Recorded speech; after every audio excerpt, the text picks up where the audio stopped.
31 bassins piscicoles bâtis ici à Djeri, une dizaine de kilomètres d'Orodara à l'ouest du Burkina Faso. Des bassins de 15 mètres cubes et de 50 mètres cubes. Aziz Baro est un entrepreneur burkinabé. Il est l'initiateur de ce projet d'élevage de poissons. Quand on a eu le terrain, il y avait un grand étang là-dedans qui, on ne savait pas qu'est-ce qu'il faut en faire. Et on s'est dit, bon ben, au lieu de le fermer, qui va nous coûter trop cher, on a tellement pensé qu'on s'est dit, bon, on va élever le poisson. Élever le poisson et faire de l'activité un véritable tremplin. 1 an et demi après le démarrage du projet, ces bassins contiennent en ce moment près de 10 000 têtes de poissons, des alevins, des tilapias et des silures. Mais en pisciculture, la mortalité est extrêmement élevée, comme nous l'explique ce technicien responsable du site. La mortalité, nous pouvons dire que par mois comme ça, puisqu'on a des registres de morts que nous remplissons chaque jour. Et à la fin maintenant, on fait les comptes, on déduit maintenant de l'effectif pour avoir l'effectif actuel du site. Et pour le moment, nous pouvons dire que nous enregistrons une centaine de morts, par exemple, dans le mois.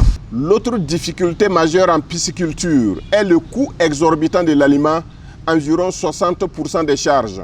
Pour l'instant, tout vient de l'extérieur et la ferme dépense déjà chaque mois plus de 360 000 francs CFA pour nourrir les poissons.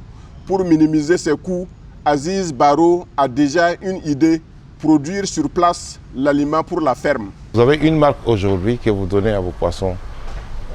Quelques semaines plus tard, on dit cette marque est en rupture. Il faut prendre une autre marque. Imaginez qu'on soit là en train de tergiverser, de changer, c'est pas trop chose. Ça, c'est le premier point. Et le second, quand vous stockez pendant longtemps, vous commencez à avoir des problèmes, soit de moisissure ou bien de péremption. En fait, j'ai remarqué que c'est une nourriture qui a une date de péremption très courte. En fait. Donc, il faut apprendre d'abord à le fabriquer soi-même et à essayer de trouver des mécanismes pour pouvoir produire des aliments qui durent. Et je pense que ça passe par le bon emballage, en fait, qui va amener à empêcher l'oxydation de se faire. L'autre défi primordial à relever, c'est la qualité et la disponibilité des alevins.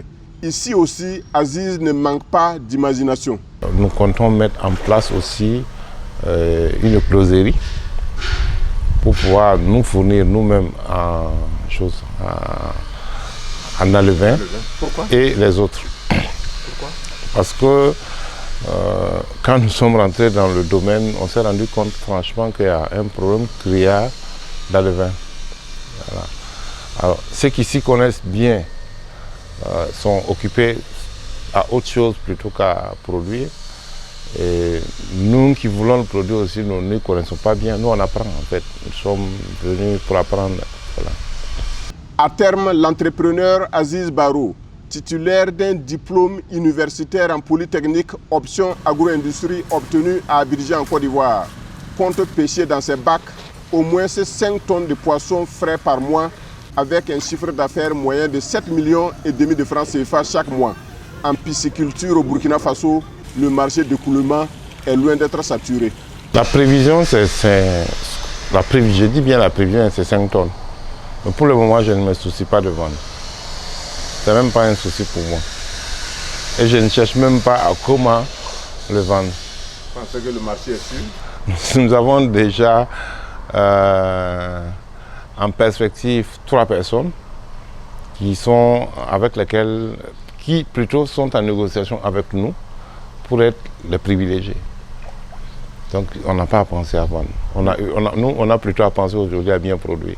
Aziz Baro n'a aucun problème d'eau pour son élevage. 2 forages équipés de systèmes solaires lui permettent de renouveler en permanence l'eau des bassins.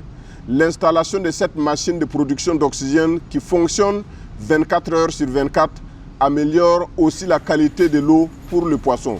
Aziz Baro voit grand dans son élevage. Il prépare un plan de formation à l'extérieur du pays pour ses techniciens chargés du site. Le coût de cette formation sera entièrement financé par le promoteur Baro.